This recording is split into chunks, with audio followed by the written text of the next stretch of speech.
Hey, everybody. Happy Wednesday. Hope you had a wonderful 4th of July weekend. I know I did. I'm here with my good friend from EAS Consulting Group, Tim Lombardo. How you doing today, Tim? Doing very well. Thank you very much. So Tim and I are prepping for our normal Friday food safety chat, which is going to be a really cool one. So on that, we're going to start going over and showing people something that we've been working on, and that's the Food Safety Foundation. And this is a collaboration between the Food Safety Foundation and EAS Consulting Group. And so Tim is here, and we're kind of going through this and prepping, but I figured why not go live and kind of give everybody a little bit of a taste of what we're talking about here. So with the EAS Consulting Group, Tim, I mean, how many consultants work now with EAS, independent consultants? We have pretty close to 200 total. Wow. And yeah, and that's across all FDA regulated commodities. So obviously food's a big part of that, but dietary supplements, cosmetics, pharmaceuticals, that sort of thing. So anything that's regulated by FDA, we have expert consultants. And so of that, there's at least half are related to food. Nice. Yeah. So for example, I did a food safety chat here a couple of weeks ago with Charles Breen, and Charles is like me, works with EAS as well. And I mean, guys, Charles had 40 years of experience working at FDA. So I mean, just an amazing resource and a really good guy. Yeah, exactly. And Charles is one of our stars, if you will. But all of our consultants, all of our independent consultants have 20, 25 plus years experience in their chosen fields, whether it's regulatory experience, industry experience, combination. So very well experienced, highly sought after consultants. Nice. Yeah. And I think, part of the problem, you and I have worked in the food industry and quality assurance and other functions for a long time. And part of the tendency of what we want to do in this field is try and go it alone and, create our own quality systems and figure out the environmental monitoring program and spending weekends sorting through the latest FDA guidance documents and trying to keep up on all that. And it can really stress you out. And if you can use expertise to help you and bring your programs to that next level, why wouldn't you? Right. Exactly. Yeah. Exactly. And the nice thing about how we operate and working with the Food Safety Foundation is you don't just have one consultant. You have access to all 100 or 200, depending on what your needs are. Yeah, exactly. And that's a good point, Tim, because it's one of the lessons that I learned in my career, and I'm sure you learned this too, is it's not necessarily what you know, it's knowing the people who do know. Right. And being able to pick up that phone and talk with an expert and ask questions and get that taken care of in a few minutes, something that would take you a few days to figure out on your own. Exactly. Yeah. Exactly. So one of the things that we're doing here on Friday is EAS and the Food Safety Foundation have joined together, and we're really building upon what we're talking about and in creating a membership site where people can go and help each other with food safety. Because one of the things, Tim, that has been something that's really amazing to me in my career is how segmented things are, right? The dairy people don't talk to the meat people, don't talk to the produce people. And there's so much those groups can learn from each other. We're all doing the same thing. It's just variations on the theme, but there's very little cross-pollination between those groups. Exactly.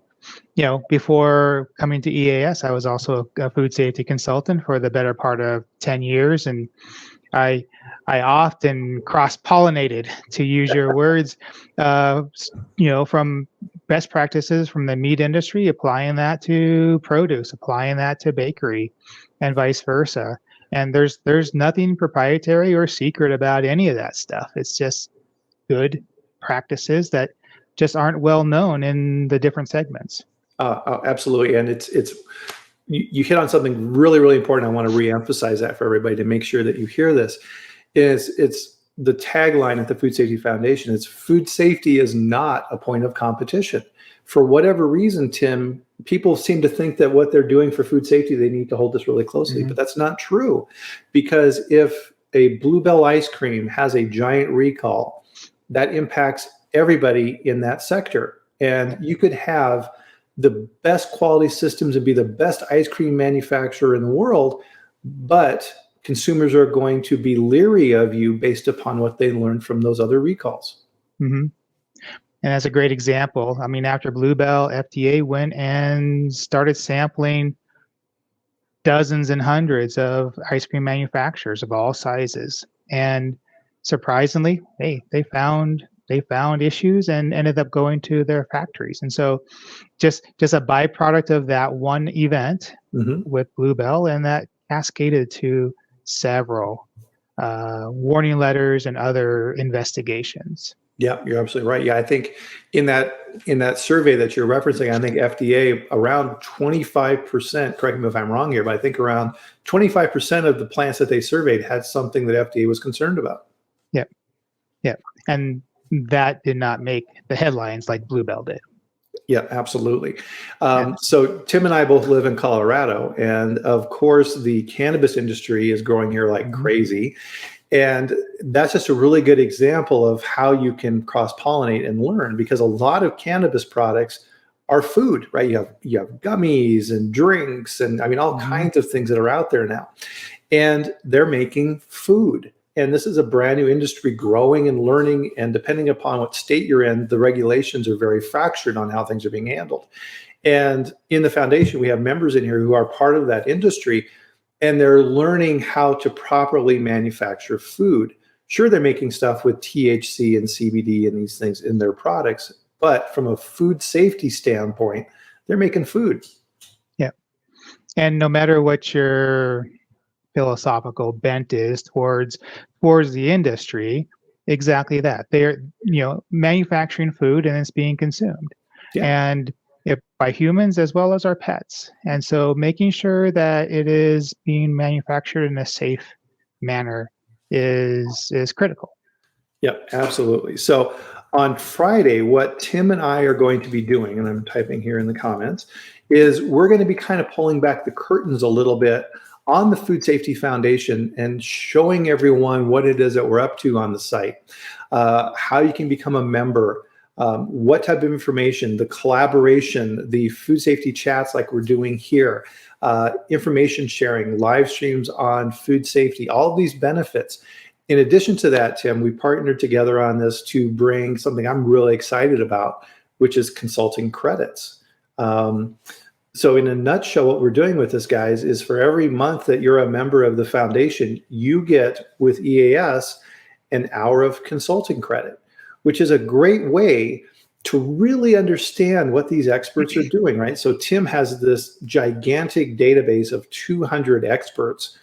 And part of what makes for a successful program is knowing the people you're working with. And you can hire someone from this consulting pool for a quick job, and you can accumulate these hours. So let's say that you're a member for 6 months and you have 6 hours of consulting credit.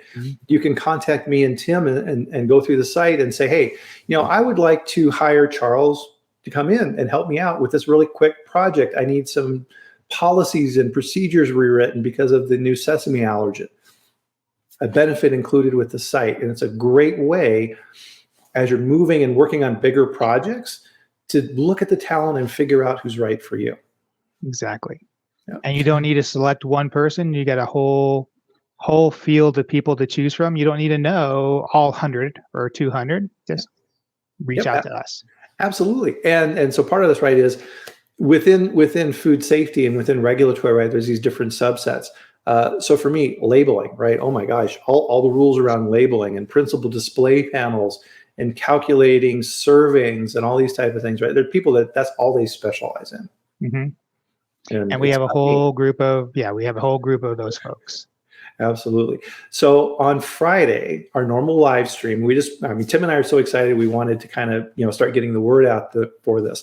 But on Friday at our normal live stream time, Tim and I will be back on, which is 8 a.m. Mountain, 10 a.m. Eastern.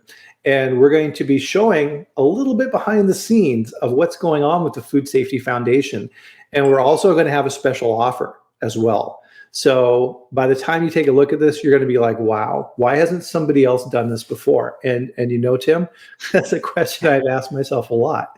Right? This is something that's that's really overdue to help people bring their food safety up to the Mhm. next level. I agree. I'm excited for Friday. Absolutely. So everybody enjoy it.